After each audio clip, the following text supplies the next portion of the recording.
The Tale of the Flopsy Bunnies by Beatrix Potter.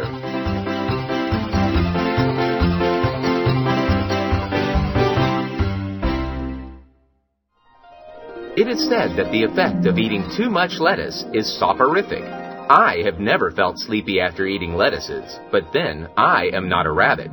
They certainly had a very soporific effect upon the Flopsy Bunnies. When Benjamin Bunny grew up, he married his cousin Flopsy.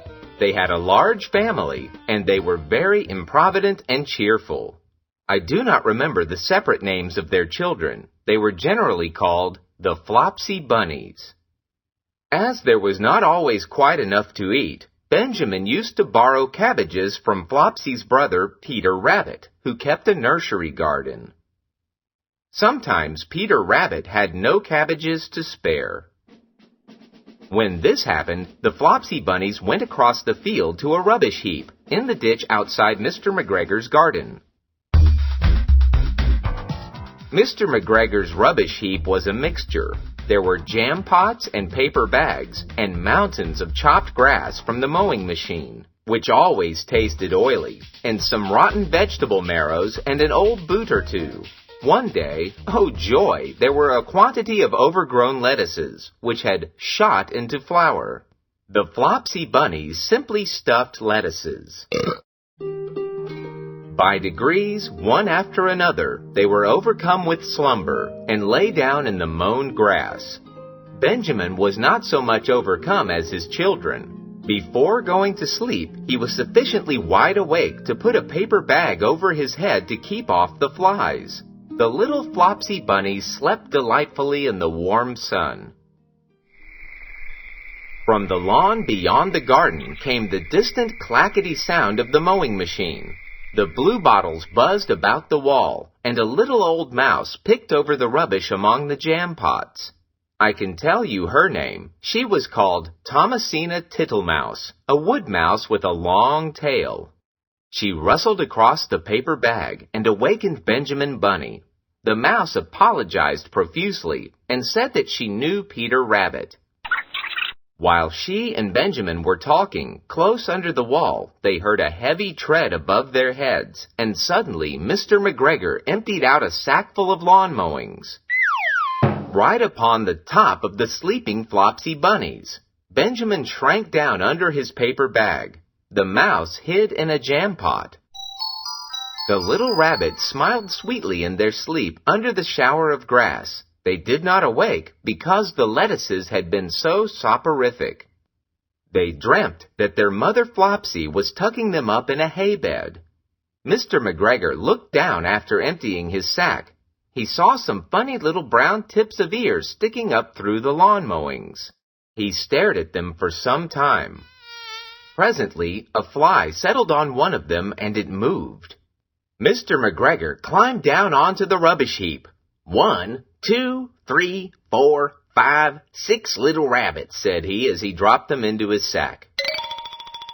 The Flopsy Bunnies dreamt that their mother was turning them over in bed. They stirred a little in their sleep, but still they did not wake up.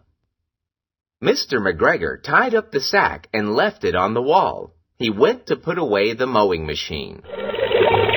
While he was gone, Mrs. Flopsy Bunny, who had remained at home, came across the field. She looked suspiciously at the sack and wondered where everybody was. Then the mouse came out of her jam pot, and Benjamin took the paper bag off his head, and they told the doleful tale. Benjamin and Flopsy were in despair. They could not undo the string. But Mrs. Tittlemouse was a resourceful person. She nibbled a hole in the bottom corner of the sack. The little rabbits were pulled out and pinched to wake them. Their parents stuffed the empty sack with 3 rotten vegetable marrows, an old blacking brush, and 2 decayed turnips. Then they all hid under a bush and watched for Mr. McGregor. Mr. McGregor came back and picked up the sack and carried it off. He carried it hanging down as if it were rather heavy. The Flopsy Bunnies followed at a safe distance. They watched him go into his house. and then they crept up to the window to listen. Mr. McGregor threw down the sack on the stone floor in a way that would have been extremely painful to the Flopsy bunnies if they had happened to have been inside it. They could hear him drag his chair on the flags and chuckle. 1, 2, 3, 4, 5, 6 little rabbits, said Mr. McGregor. Eh? What's that? What have they been spoiling now? Inquired Mrs. McGregor. 1, 2, 3, 4, 5, 6 little fat rabbits, repeated Mr. McGregor, counting on his fingers. 1, 2, 3. Don't you be silly. What do you mean, you silly old man? In the sack. 1, 2, 3, 4, 5, 6, replied Mr. McGregor. The youngest Flopsy bunny got upon the windowsill.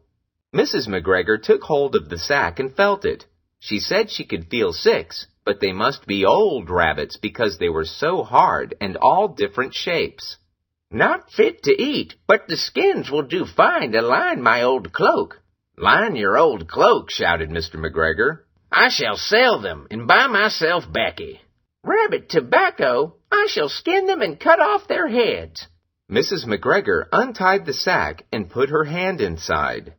When she felt the vegetables, she became very, very angry. She said that Mr. McGregor had done it a purpose. And Mr. McGregor was very angry too. One of the rotten marrows came flying through the kitchen window and hit the youngest Flopsy bunny. It was rather hurt. Then Benjamin and Flopsy thought it was time to go home.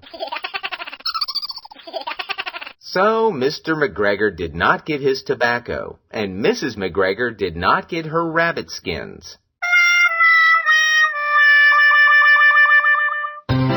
But next Christmas, Thomasina Tittlemouse got a present of enough rabbit wool to make herself a cloak and a hood, and a handsome muff and a pair of warm mittens.